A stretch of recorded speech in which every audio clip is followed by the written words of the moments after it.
الحمد لله نحمده ونستعينه ونستغفره ونؤمن به ونتوكل عليه ونعوذ بالله من شرور أنفسنا ومن سيئات أعمالنا من يهده الله فلا مضل له ومن يضلل فلا هادي له وأشهد أن لا إله إلا الله وحده لا شريك له وأشهد أن سيدنا وسندنا ونبينا ومولانا محمدا عبده ورسوله صلى الله تعالى عليه وعلى آله وأصحابه وبارك وسلم تسليما كثيرا كثيرا. أما بعد فأعوذ بالله من الشيطان الرجيم. بسم الله الرحمن الرحيم.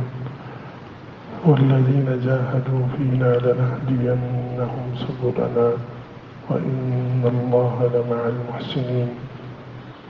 صدق الله مولانا العظيم وصدق رسوله النبي الكريم ونحن على ذلك لمن الشاهدين والشاكرين والحمد لله رب العالمين.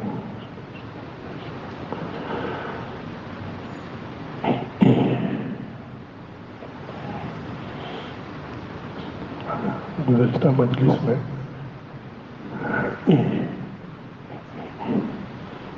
کچھ ہدایات جو کہ مشائخ نے سالکین کے لیے تجویز کی ہیں وہ بیان کی تھی. سب سے پہلی ہدایت تو یہ تھی کہ اپنی نیت کو درست کر لیں کہ ہم یہ جو محنت کریں گے یہ کر رہے ہیں اس سے ہماری نیت اللہ کی رضا ہے. اور اسی کے ضمن میں یہ بھی بتلایا تھا کہ بے نیتی سے بچیں کہ بے نیتی کا نقصان یہ ہوتا ہے کہ انسان غفلت میں رہتا ہے اور اس کی وجہ سے گناہ ہو جاتا ہے. یعنی وہ کہتا ہے کہ میرا ارادہ نہیں تھا. اسی کو حضرت تھانوی فرماتے ہیں کہ گناہ سے بچنے کے لیے عدم قصد کافی نہیں ہے، قصد عدم ضروری ہے. یعنی یہ کہنا کہ ارادہ نہیں تھا اس سے انسان کو غفلت ہوتی ہے اور غفلت کی وجہ سے وہ مبتلا ہو جاتا ہے.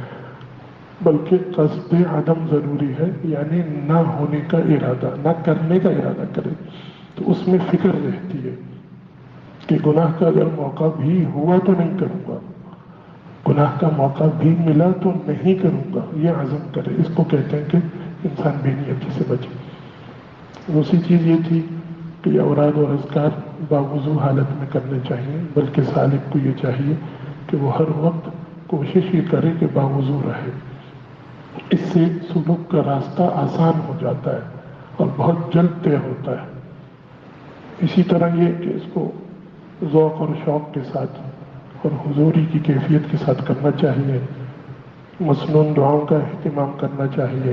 یہ مختلف موقعوں پر نبی علیہ السلام سے مسنون دعائیں منقول ہیں، ان کا اہتمام کرنا چاہیے. صبح شام کے اذکار ہیں، اسی طرح رات کو سونے سے پہلے کے جو اذکار اور اوراد ہیں ان کا اہتمام کرنا چاہیے کہ یہ بھی حصول نسبت میں انسان کی معاون اور مددگار ثابت ہوتے ہیں. اسی طرح یہ تھا کہ شیخ سے تعلق تو مضبوط بنائے، سنت نبوی پر عمل کرنا، اتباع سنت، اس کا اہتمام کریں. اگلی چیز یہ فرمائی کہ حلال اور طیب رزق کا اہتمام کریں. اگلی ہدایت یہ ہے کہ حلال اور طیب رزق کا اہتمام کریں، مشتبہ لقمے سے پرہیز کریں. یعنی سالک اور طالب کو یہ چاہیے کہ وہ حلال اور طیب رزق کا اہتمام کرے. اس کی کوشش یہ ہو کہ جو بھی وہ کھائے اس کے پیٹ میں حلال اور طیب رزق جانا چاہیے. حرام تو دور کی بات ہے، یعنی حرام سے تو بچنا ہی بچنا ہے. ایک تو ہوتا ہے حرام کہ جس کا حرام ہونا بالکل واضح ہے. نبی علیہ السلام نے فرمایا کہ الحلال بین والحرام بین، حلال بھی واضح ہے اور حرام بھی واضح ہے. البتہ کچھ چیزیں ایسی ہیں جو مشتبہ ہوتی ہیں، میں نے جس کے بارے میں یہ شبہ ہوتا ہے کہ نہ جانے یہ حلال ہے یا حرام ہے، اسے کہتے ہیں مشتبہ۔ تو سالک کو چاہیے کہ وہ نہ صرف حرام سے بچے، کہ جو بالکل اس کا حرام ہونا بالکل معلوم ہے، وہ مشتبہ چیزوں سے بھی بچے کہ جس کے بارے میں یہ معلوم نہیں کہ یہ حلال ہے یا حرام ہے۔ تو دیکھیے، ایک تو ہوتا ہے مشتبہ چیز، یعنی جس کے بارے میں یہ شبہ ہو کہ نہ جانے یہ حلال ہے یا حرام ہے، تو اور اس شبے کی کوئی بنیاد ہو، محض خیال نہ ہو، محض وسوسہ نہ ہو، تو وہ چیز مشتبہ کہلاتی ہے۔ بعض صورتوں میں اس مشتبہ چیز سے بچنا مستحب ہوتا ہے، اور بعض صورتوں میں اس مشتبہ چیز سے بچنا واجب ہوتا ہے۔ اس کی تفصیلات میں اس وقت ہم نہیں جائیں گے، البتہ کچھ چیزیں ایسی ہوتی ہیں کہ جس کے بارے میں انسان کو محض وسوسہ ہوتا ہے، وسوسے سے بچنے کا حکم نہیں ہے۔ جو لوگ وسوسوں سے بھی بچتے ہیں وہ غلو کا شکار ہے۔ تو جس طرح مشتبہات سے بچنے کا حکم ہے، اسی طرح وسوسے سے بھی بچنے کا حکم ہے، یعنی وسوسہ نہیں کرنا آپ نے کہ کسی چیز کے بارے میں اگر محض وسوسہ ہو گیا، محض خیال آ گیا کہ ہو سکتا ہے یہ حرام ہو اور کوئی بنیاد نہیں ہے اس کی، ایسی خیال آ گیا، تو اس کو کہتے ہیں وسوسہ، اور وسوسے پر عمل نہیں کرنا آپ نے، اس لیے کہ یہ آ جاتا ہے غلو کے ذیل میں، اور غلو سے دین میں منع کیا گیا، لا تغلو فی دینکم، کہ دین میں غلو سے بچو۔ چنانچہ امام بخاری رحمہ اللہ نے جہاں اس حدیث کی تشریح کی ہے تو وہاں مشتبہات کی وضاحت کی، وہیں پر یہ بھی بتا دیا کہ یہ جو وسوسے ہوتے ہیں یہ مشتبہات کی ضمن میں نہیں آتے کہ جن سے بچنے کا حکم دیا گیا ہے۔ اور اس کے ذیل میں وہ حدیث نقل کی ہے کہ نبی علیہ السلام سے ایک مرتبہ پوچھا گیا کہ یہ جو گوشت آتا ہے، آس پاس اطراف کے لوگ وہ ہیں مسلمان، وہ جو جانور ذبح کر کے لاتے ہیں اور اس کا گوشت نہ جانے وہ بسم اللہ پڑھتے ہیں یا نہیں پڑھتے، تو ہمارے لیے کھانا حلال ہے یا نہیں ہے؟ تو چونکہ یہ محض ان کا ایک وسوسہ تھا، محض ایک خیال تھا جس کی کوئی بنیاد نہیں تھی، اس لیے نبی علیہ السلام نے ان کے اس وسوسے کو کوئی حیثیت نہیں دی، بلکہ آپ نے فرمایا کہ تم اللہ کا نام لے کر کھا لیا کرو، یعنی محض ایسی وسوسوں میں مت پڑو۔ تو مشتبہات سے بچنا ہے، وساوس سے بچنے کا حکم نہیں ہے، وسوسوں پر عمل کرنا جائز نہیں ہے، وہ غلو ہے اور یہ بھی نقصان دیتا ہے۔ تو اس لیے فرمایا کہ حلال اور طیب رزق کا اہتمام کریں، مشتبہ لقمے سے پرہیز کریں۔ اس کا نقصان کیا ہوتا ہے؟ یعنی اگر انسان مشتبہات سے نہیں بچتا اور محتاط رویہ نہیں اپناتا، کچھ بھی آ جاتا ہے بغیر تحقیق کیے اور بغیر سوچے سمجھے فوراً اپنے پیٹ میں اتار لیتا ہے، فرمایا کہ اس سے عبادات غیر مقبول ہو جاتی ہیں۔ اب انسان محنت کر رہا ہے، خوب عبادتیں کر رہا ہے، لیکن مشتبہ لقمے سے نہیں بچتا، فرمایا کہ اس کی ساری عبادتیں رائجہ جا رہی ہیں، ضائع جا رہی ہیں، اور باطن کا نور جاتا رہتا ہے۔ آپ نے جو اتنی محنت کر کے جو ایک نور جمع کیا، وہ صرف مشتبہ لقمہ کھانے سے وہ نور زائل ہو جاتا ہے۔ حضرت شاہ غلام علی مجددی رحمۃ اللہ علیہ سلسلہ عالیہ نقشبندیہ کے بڑے اولیاء میں سے ہیں، بلکہ سلسلہ مجددیہ کے تب مجدد ان کو شمار کیا گیا، بلکہ اس سے بھی آگے علماء نے انہیں 13ویں صدی ہجری کا مجدد قرار دیا ہے۔ اتنے بڑے آدمی ہیں، بہت فیض پھیلا ان کا عرب اور عجم میں۔ دہلی کے تھے شاہ غلام علی دہلوی قدس سرہ، اور حضرت مرزا مظہر جانے جانا رحمۃ اللہ علیہ کے اجل خلفاء میں سے ہیں۔ وہ اپنا واقعہ لکھتے ہیں، فرماتے ہیں کہ ایک مرتبہ میں کسی دعوت میں گیا اور وہاں مجھے معلوم نہیں تھا، تو وہاں میں نے کھانا کھا لیا۔ وہ کھانا مشتبہ کھانا تھا، یعنی کھانا کھانے کی دیر تھی کہ میری تمام کیفیات ختم ہو گئی، تمام کیفیت ختم، تو میں بڑا پریشان، بڑی توبہ کی اور بہت کوشش کی کہ وہ کیفیات میری بحال ہو جائے۔ فرماتے ہیں کہ کچھ بھی نہیں ہوا۔ چنانچہ میں اپنے شیخ کے پاس گیا، حضرت مرزا مظہر جانے جانا رحمۃ اللہ علیہ کے پاس، انہیں اطلاع دی کہ ایسا ہو گیا میرے ساتھ۔ تو حضرت نے بھی بڑے افسوس کا اظہار کیا اور فرمایا کہ ایسا کرو، اب روز میرے پاس آیا کرو، میں تمہیں توجہات دوں گا تاکہ یہ اس کا اثر ظاہر ہو، اس کا اثر ختم ہو۔ چنانچہ فرماتے ہیں کہ میں نے حضرت کی خدمت میں پابندی کے ساتھ جانا شروع کیا اور حضرت مجھے توجہات دیتے رہے، اور ایسی توجہ کہ اگر کسی ہاتھی پر بھی ڈالی جاتی تو اس پر اثر ہوتا۔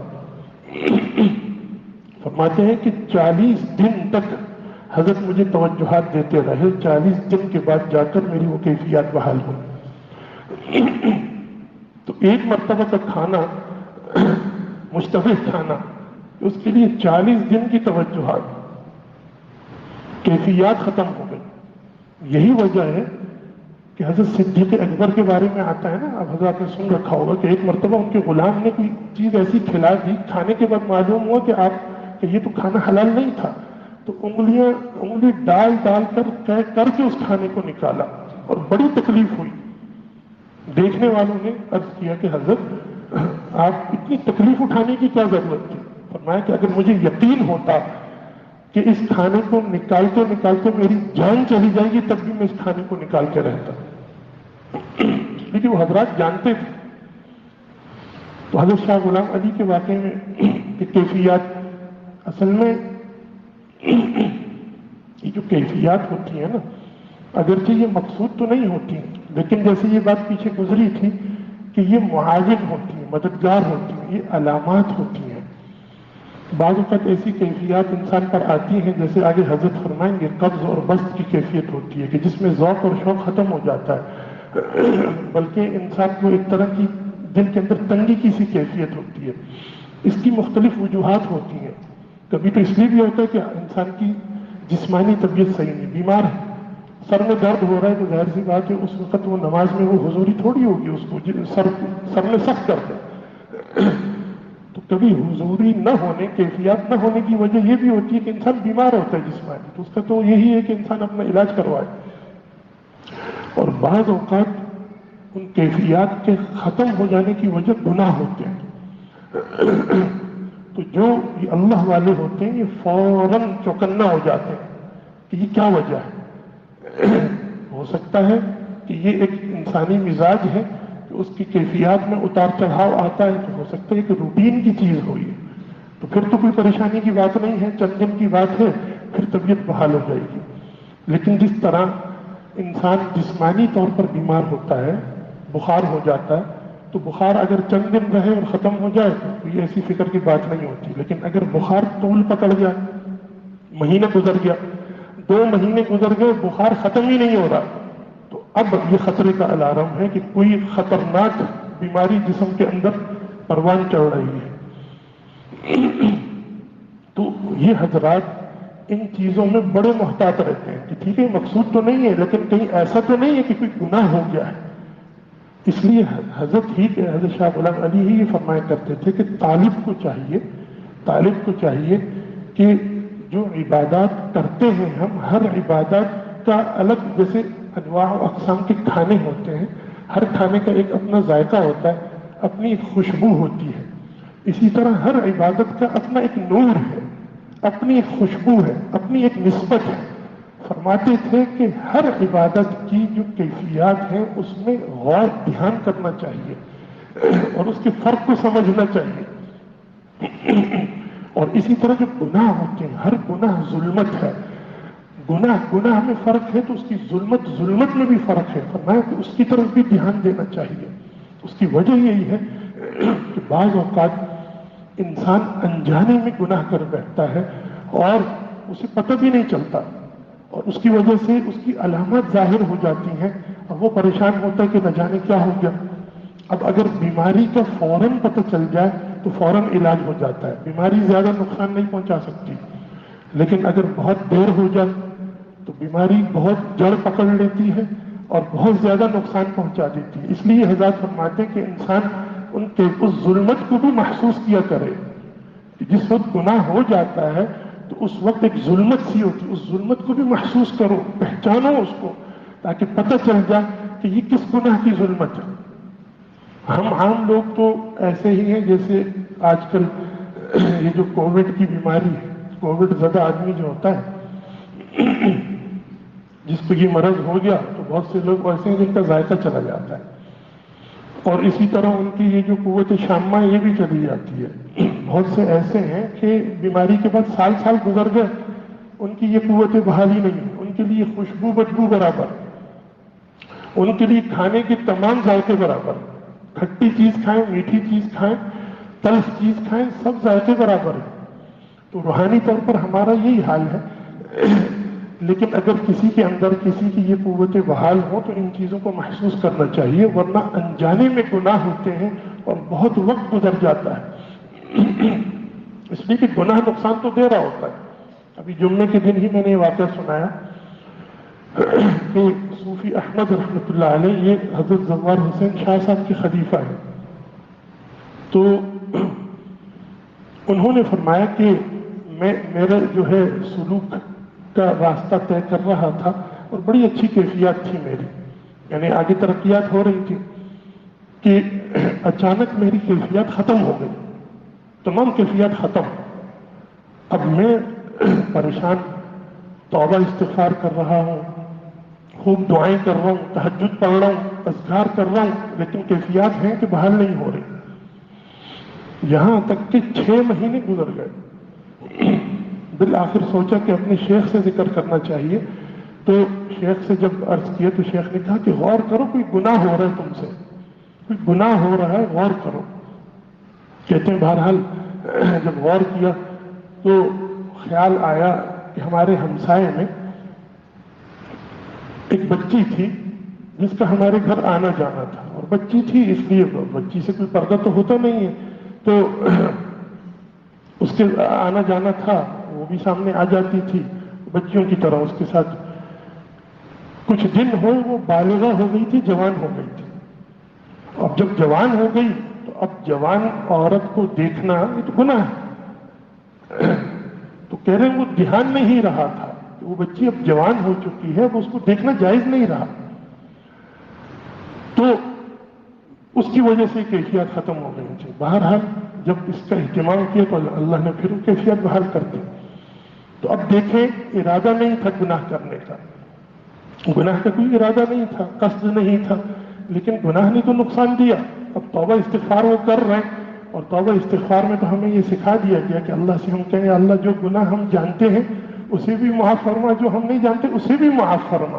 تو معاف تو ساتھ ساتھ ہوتا رہتا ہے، لیکن اگر وہ گناہ چھوٹ ہی نہیں رہا اس لیے کہ آپ کو پتہ ہی نہیں ہے کہ کسی گناہ میں مبتلا ہے، تو وہ نقصان تو دے رہا ہے. اس لیے کہ زہر ہے، چاہے انسان اس کو جانتے ہوئے کھائے یا انجانے میں کھائے، بہرحال وہ نقصان دیتا ہے. بس فرق یہ ہے کہ انسان اگر جانتے ہوئے گناہ کرتا ہے تو اس پر پکڑ زیادہ ہوتی ہے، اور اگر انجانے میں کرتا ہے اور پھر فوراً تنبیہ ہوتے ہی توبہ طائب ہو جائے تو فوراً معاف ہو جاتا ہے. تو بہرحال اس لیے کیفیات کے حوالے سے میں نے عرض کیا کہ یہ بیماری کی علامت بھی ہو سکتی ہے، اس لیے حضرات فوراً چوکنے ہو جاتے تھے.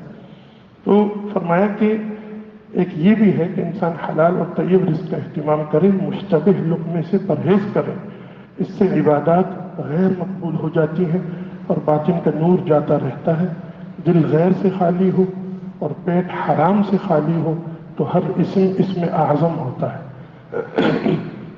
یعنی ہر شخص یہی چاہتا ہے نا کہ وہ مستجاب الدعوات ہو، اس کی دعائیں قبول ہوں، وہ جو دعا اللہ سے مانگے قبول ہو جائے. تو حضرت فرما رہے کہ دل غیر سے خالی ہو، غیر اللہ سے خالی ہو، اور پیٹ حرام سے خالی ہو تو ہر اسم اعظم. لوگ اسم اعظم ڈھونڈتے ہیں تاکہ ہمارے کام بن جائے. کہا ہر اسم اعظم ہے، بس حلال طیب رزق کا اہتمام کرو اور دل کو غیر سے خالی کر دو. اگلی ہدایت کہ فرض نمازوں کا خوب اہتمام فرمائیں. تمام نمازیں مسجد میں تکبیر اولیٰ کے ساتھ اور حضور قلب کے ساتھ ادا کریں. اول حضوری نماز کی یہ ہے کہ معانی سمجھ کر نماز پڑھے. اگر ہم ظاہری طور پر نماز کو درست کر لیں گے تو باطنی درستگی اللہ تعالیٰ فرما دیں گے. جو بندہ اپنی نماز کو درست نہیں کر سکتا وہ باقی معاملات کو کیسے درست رکھ سکتا ہے؟ یعنی اگلی جو ہدایت فرمائی وہ یہ کہ ایک سالک اور ایک طالب کو یہ چاہیے کہ وہ فرض نماز کا اہتمام کرے. فرض نماز کا اہتمام یہ ہے، یعنی فرض نماز پڑھے نہیں کہا کہ نماز پڑھے، نماز تو پڑھ ہی رہا ہوتا ہے مسلمان، ہر مسلمان نماز پڑھ رہا ہوتا ہے. یہاں جو لفظ استعمال کیا وہ ہے کہ فرض نماز کا اہتمام کرے. فرض نماز کے اہتمام میں کیا چیزیں ہیں؟ فرض نماز کے اہتمام میں سب سے پہلے تو یہ ہے کہ انسان جو ہے بہت اہتمام کے ساتھ وضو کرے نماز کا، سنت کے مطابق اور آداب کے مطابق وضو کرے. اور سنت یہ اس وضو کے عمل کو معمولی نہ سمجھے. ہم لوگ اس وضو کے عمل کو بہت ہی معمولی سمجھتے ہیں، اس لیے خاص اہتمام ہم نہیں کرتے، بغیر اہتمام کے جلدی جلدی وضو کر لیتے ہیں. چنانچہ اگر وضو سنت کے مطابق نہ ہو تو اس سے پھر وہ جو نماز کی جو حضوری ہے اس کے حضوری نہ ہونے کی ایک وجہ یہ بھی ہوتی ہے کہ انسان کا وضو جو ہوتا ہے وہ سنت کے مطابق نہیں ہوتا. خیالات بہت کثرت سے آتے ہیں، وساوس کی بھرمار ہوتی ہے، تو اس کا ایک سبب یہ ہوتا ہے. اس لیے پورے اہتمام کے ساتھ سنت کے مطابق وضو کریں وقت سے پہلے. اس کے بعد نماز کے لیے آ جائیں. جب نماز کھڑی ہو رہی ہو اس وقت نہ آئیں بلکہ کچھ دیر پہلے آ جائیں، نماز سے 5 منٹ 10 منٹ پہلے آ جائیں. اور یہ وقت جو ہے نماز کے انتظار میں گزاریں. نماز کا انتظار یہ خود ایک عظیم ترین عبادت ہے. اللہ کے نبی نے نماز کے انتظار کو افضل الرباط قرار دیا ہے. افضل انتظار الصلاۃ افضل الرباط، کہ نماز کا انتظار کرنا یہ افضل ترین رباط ہے. رباط آپ حضرات جانتے ہیں کہ یہ مسلمانوں کی جو سرحدیں ہیں، اسلامی سرحدیں، ان کی حفاظت کے عمل کو رباط کہا جاتا ہے. اور یہ عظیم ترین عمل ہے. اللہ کے نبی نے نماز کے انتظار کرنے کو رباط، افضل ترین رباط قرار دیا. تو یہ وقت انسان نماز کے انتظار میں گزارے. اس دوران اگر نماز سے پہلے کی سنتیں ہیں وہ پڑھ لیں، نہیں تو اذکار اور اوراد میں مشغول رہیں اور اس وقت اپنی حضوری کی کیفیت بنانے کی کوشش کریں، باقی خیالات کو دور کریں. یہ پہلے آنے کا یہ فائدہ ہوتا ہے کہ ایک تو انسان وضو صحیح کرے، دوسرا نماز سے پہلے آ کر بیٹھ جائے اور نماز کے انتظار میں وقت گزارے. اور اس کے بعد پھر جب نماز پڑھے تو نماز پھر دھیان کے ساتھ پڑھے. یعنی کچھ حضوری تو پہلے ہی پیدا ہو چکی ہے، اب باقی حضوری نماز کے اندر وہ اس طرح کہ اب جب نماز پڑھ رہے ہیں تو دھیان جو ہے وہ الفاظ کی طرف رکھیں. اسی طرح نماز کا ترجمہ سیکھ لیں، اس کے معانی کی طرف دھیان رکھیں اور سوچ سوچ کر نماز پڑھیں. اپنی یاد سے نماز نہ پڑھیں. یہ طریقہ بتایا گیا کہ چونکہ ہم اپنی یاد سے نماز پڑھ رہے ہوتے ہیں تو اس لیے پھر ہمارا دھیان ادھر ادھر چلا جاتا ہے کہ ہم نماز پڑھ رہے ہیں، تلاوت بھی کر رہے ہیں، لیکن ہمارا ذہن ادھر ادھر بھٹک رہا ہوتا ہے. تو اس کا طریقہ یہی ہے کہ نماز کی طرف دھیان رکھنے کے لیے کہ ہم سوچ سوچ کر کریں. یعنی الحمدللہ رب العالمین پڑھ رہے ہیں تو باقاعدہ ہمارا دھیان ہو کہ ہم الحمدللہ رب العالمین پڑھ رہے ہیں اور اس کے معانی کی طرف توجہ رکھیں. تو یاد سے نہ پڑھیں بلکہ اسے خوب سوچ سوچ کر پڑھیں. تو یہ نماز کی طرف دھیان رہے گا، ادھر ادھر خیال نہیں بھٹکتا اس سے. پھر نماز کے بعد بھی جو سنتیں ہیں وہ ادا کریں اور سنتیں ادا کرنے کے بعد بھی پھر فوراً نہیں اٹھنا چاہیے. حدیث میں آتا ہے کہ جب تک بندہ نماز پڑھنے کے بعد اپنی جگہ پر بیٹھا رہتا ہے تو فرشتہ اس وقت تک اس کے لیے جو ہے بخشش اور مغفرت کی دعائیں کرتا رہتا ہے اور اللہ کی جو تجلی ہوتی ہے اس کی طرف متوجہ رہتی ہے. یعنی ایسا نہ ہو کہ نماز پڑھتے ہی ہم فوراً بھاگ جائیں. نماز پڑھنے کے بعد سنتیں ہیں، نوافل ہیں، وہ پڑھنے کے بعد کچھ دیر بیٹھے رہیں اور وہ وقت اذکار میں جو نماز کے بعد کے جو مسنون اذکار ہیں، آیت الکرسی ہے، تسبیحات ہیں، اسی طرح اور بھی جو مختلف اذکار اوراد ہیں وہ پڑھتے رہیں. کچھ دیر بیٹھیں اور کچھ دیر دعا کریں. اپنے عمل سے یہ تأثر نہ دیں کہ ہمیں تو وحشت ہے، یعنی نماز پڑھتے ہی جیسے ہم جان چھوڑا کر بھاگ گئے. کہ جیسے انسان کو کسی چیز سے وحشت ہوتی ہے تو وہ بھاگتا ہے، نہیں اس طرح نہ کرے، بلکہ نماز کے بعد بھی کچھ دیر بیٹھے رہے۔ یہ مطلب ہے کہ انسان نماز اہتمام کے ساتھ پڑھے، اور پھر یہ کہ صرف فرض نماز ہی نہیں بلکہ سنت نمازوں کا بھی اہتمام کرنا چاہیے، کہ فرض میں جو کمی کوتاہی رہ جاتی ہے وہ پھر وہ سنتوں سے اور نوافل کے ذریعے سے پوری کی جاتی ہے۔ اور پھر یہ کہ جو سالک ہوتا ہے، سالک دن میں صرف 5 نمازیں نہیں پڑھتا بلکہ 9 نمازیں پڑھتا ہے۔ 9 نمازیں کون سی؟ 5 تو یہ فرض نمازیں ہو گئی، اس کے علاوہ اشراق ہے، چاشت ہے، اوابین ہے اور تہجد ہے۔ یہ 4 نمازیں سالک جو ہے مشائخ فرماتے ہیں کہ عام لوگوں کے لیے تو یہ نوافل ہے، لیکن اس راہ ولایت کے جو سالکین ہوتے ہیں ان کے لیے یہ فرض کی طرح ہے، یعنی وہ ان کی اسی طرح پابندی کرتے ہیں کہ جس طرح عام لوگ فرائض کی پابندی کرتے ہیں۔ تو اشراق ہے، اب اشراق کی نماز جو ہے یہ سورج طلوع ہونے کے بعد تقریباً 12 یا 15 منٹ کے بعد اس کا وقت ہوتا ہے، تو 2 رکعت یا 4 رکعت جو ہے وہ نفل اس وقت پڑھ لیے جائیں، حج عمرے کا ثواب ملتا ہے اور بڑی اس کی فضیلت آئی۔ علماء نے اس کے 3 درجے بیان کیے ہیں اشراق کی نماز۔ سب سے افضل ترین درجہ تو یہ ہے کہ انسان فرض نماز کے بعد وہیں بیٹھا رہے اور وہ وقت ذکر میں، اذکار میں، اللہ کی یاد میں گزارے، اور جب وقت ہو جائے تو وہیں پر ادا کر لے۔ یہ سب سے افضل درجہ ہے اس کا۔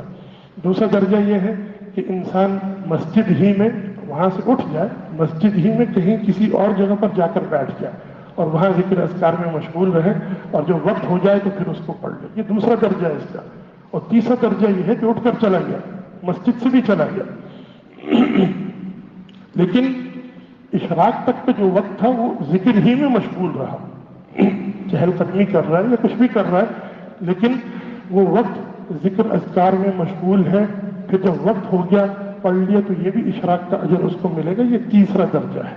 تو ایک تو یہ اشراق ہو گئی، پھر اس کے بعد جب خوب اچھی طرح روشنی ہو جاتی ہے 8-9 بجے کے بعد، پھر یہ چاشت کا وقت شروع ہو جاتا ہے، تو اس وقت بھی 2، 4، 6، 8 رکعت جو ہے وہ نفل پڑھ لیے جائیں تو اس کا بھی بڑا اجر ہے۔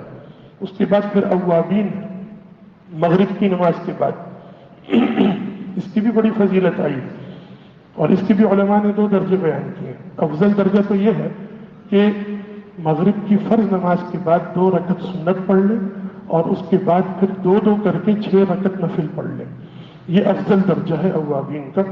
اور دوسرا درجہ یہ ہے کہ 2 رکعت سنت اور اس کے بعد 2 اور 2 4 اور ملائیں تو یہ سنت کو ملا کر 6 رکعت پڑھ لیں۔ یہ دوسرا درجہ ہے۔ اور چوتھی نماز تہجد کی نماز ہے۔ یہ افضل ترین نماز ہے، جس کے بارے میں آگے حضرت نے الگ سے اس کو ذکر کیا، اس لیے کہ اس راہ ولایت میں جو بھی چلا اور جس کو بھی اللہ کی ولایت خاصہ کا مقام ملا ہے، کوئی ایک شخص ایسا نہیں ملے گا کہ جو تہجد نہ پڑھتا ہو۔ یہ تہجد صالحین کا شعار ہے۔ اس میں بھی اتنی آسانی کر دی گئی ہے کہ علماء نے اس کے بھی 3 درجے بیان کیے تہجد کے۔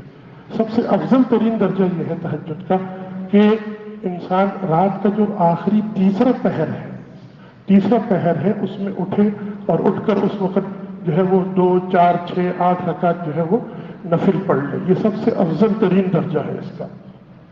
دوسرا درجہ یہ ہے کہ رات کو سونے سے پہلے عشاء کی نماز کے بعد پڑھ لے۔ اور تیسرا درجہ یہ ہے کہ رات کو بھی نہیں پڑھ سکا تو اب یہ ہے کہ سورج نکلنے کے بعد اور زوال سے پہلے جو ہے وہ 8 رکعت یا 10، 12 رکعت پڑھ لے۔ نبی علیہ الصلوۃ والسلام سے یہ بھی ثابت ہے۔ لیکن جو تیسرے یا دوسرے درجے پر ہے، بہرحال اسے کوشش یہی کرنی چاہیے کہ وہ سب سے افضل ترین درجے پر آئے، اور اس کے لیے ضروری نہیں ہے کہ بہت لمبا وقت ہو۔ فجر کے وقت سے کچھ دیر پہلے اٹھ جائے، 15 منٹ پہلے، 20 منٹ پہلے اٹھ جائیں، وہ بھی کافی ہے۔ کسی کو اگر بیت الخلاء میں زیادہ وقت لگتا ہے تو وہ اس کے الگ سے 10 منٹ رکھ لے۔ وضو کرنے کے بعد اگر اسے 5 منٹ بھی مل جاتے ہیں تو ان 5 منٹ میں آرام سے آپ 4 رکعت پڑھ سکتے ہیں۔ کم از کم ان اولیاء کی لسٹ میں نام تو آ جائے گا۔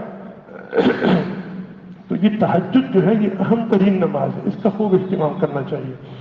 فرمایا کہ تہجد کی نماز اپنے اوپر لازم کر لیں۔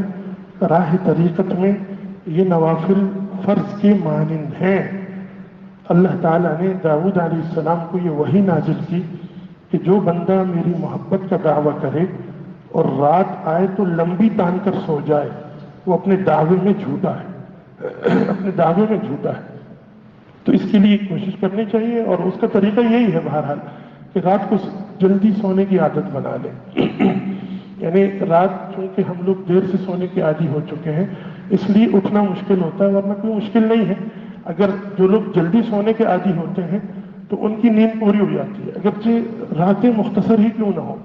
اس کی وجہ یہ ہے کہ ہماری جو نیند کی ضرورت ہوتی ہے، جو ہماری جسمانی ضرورت ہے، وہ بہت تھوڑی نیند سے بھی پوری ہو سکتی ہے بشرطے کہ وہ نیند بھرپور ہو. اور بھرپور نیند جو آتی ہے اس کے لیے اللہ نے وقت رات کا ابتدائی حصہ ہی رکھا ہے. تو جو لوگ رات کے ابتدائی حصے میں سونے کے عادی ہوتے ہیں وہ 4 گھنٹے 5 گھنٹے کی نیند بھی ان کو کافی ہو جاتی ہے.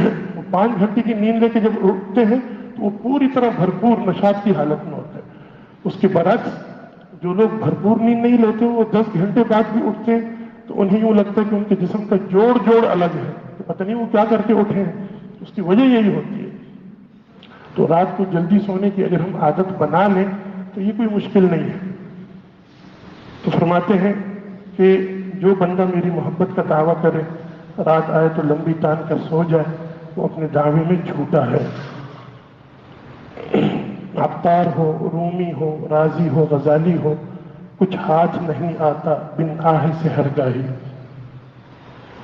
اگلی ہدایت فرمائی کہ اپنی نظر کی حفاظت کریں اور اسے ناجائز جگہ پر پڑنے سے بچائیں. ایک لمحے کی بد نظری انسان کی سالوں کی محنت کو ضائع کر دیتی ہے. یہ اہم ترین نقطہ حضرت نے بیان فرمایا کہ انسان اپنی نظر کی حفاظت کرے اور نظر جو ہے وہ ناجائز جگہ پر پڑنے سے بچائے. نظر کی حفاظت نہ کرنے کی وجہ سے انسان جو ہے وہ فرمایا کہ ایک نظر بعض وقت انسان کی سالوں کی محنت ضائع کر دیتی ہے. تو اس کا بہت خیال رکھنا چاہیے نظر کی حفاظت. اور اس کے حوالے یعنی آپ حضرات اس مضمون یعنی اس حوالے سے تو بہت کچھ سنتے رہتے ہیں، بس حاصل یہ ہے دیکھیں کہ نظر کی حفاظت کرنا مشکل کیوں ہو رہا ہوتا ہے. نظر کی حفاظت کرنا ہمارے لیے اس لیے مشکل ہو رہا ہوتا ہے کہ ہم اپنے دل سے جو ہے وہ ہوس اور طمع جو ہے وہ ختم نہیں کر رہے ہوتے. یعنی اگر ہم نظر کی حفاظت تو کر رہے ہوتے لیکن جو دل ہے نا، دل اور ہمارا دماغ ہے، اس کا ہم خیال نہیں رکھ رہے ہوتے. تو اس کا نتیجہ یہ نکلتا ہے کہ ہمارے لیے نظر کی حفاظت کرنی مشکل ہو جاتی ہے اور نظر بالآخر پھسل جاتی ہے اور بد نظری ہو جاتی ہے. تو اس لیے اپنے خیالات کو اور اپنے دل کو جو ہے نا اس پر نگاہ رکھنے کی ضرورت ہے، خیالات پر قابو پانے کی ضرورت ہے. ہم خیالات پر قابو نہیں پاتے، اس کا نتیجہ یہ نکلتا ہے کہ بالآخر جو ہے وہ بد نظری ہو جاتی ہے. اس لیے اس کا بہت خیال رکھنا چاہیے. اللہ تعالیٰ نے انسان کا دماغ ایسا بنایا ہے کہ اس میں ہر وقت خیالات آتے رہتے ہیں، ہر وقت خیالات آتے رہتے ہیں. اچھے خیالات بھی آتے ہیں، برے خیالات بھی آتے ہیں. تو خیالات کو تو ہم نہیں روک سکتے، البتہ ان خیالات پر ہم قابو ضرور پا سکتے ہیں. یعنی ہم یہ ضرور کر سکتے ہیں کہ ہم خیالات کا انتخاب کریں کہ خیالات کس خیال کو ہم روک لیں اور کس خیال کو آنے دیں. یہ ہمارے اختیار میں ہے. خیال آتا ہے وہ ہمارے اختیار میں نہیں ہے، اس لیے ہم اس کے مکلف بھی نہیں ہیں. لیکن خیال کا لانا اور خیال کا جمانا یہ ہمارے اختیار میں ہے، اس لیے ہم اس کے مکلف ہیں کہ ہم خود سے خیال نہ لائیں. اور اگر خیال آ گیا ہے بے اختیار تو اب اس خیال کو جمائیں نہ. اگر ہم یہ محنت کر لیں اور بے طمع ہو جائیں تو انشاءاللہ نظر کی حفاظت کرنی آسان ہو جائے گی. ہم چونکہ بے طمع نہیں ہوتے، ہمارے دل میں ہوس رہتی ہے غیر محرم کی، صاف بات ہے، غیر محرم کی ہوس رہتی ہے، طمع رہتی ہے، اس لیے نظر پھسل جاتی ہے. مشائخ نے نظر کی حفاظت کے لیے یہاں تک کہا کہ حتیٰ کہ جو جائز خیالات ہوتے ہیں نا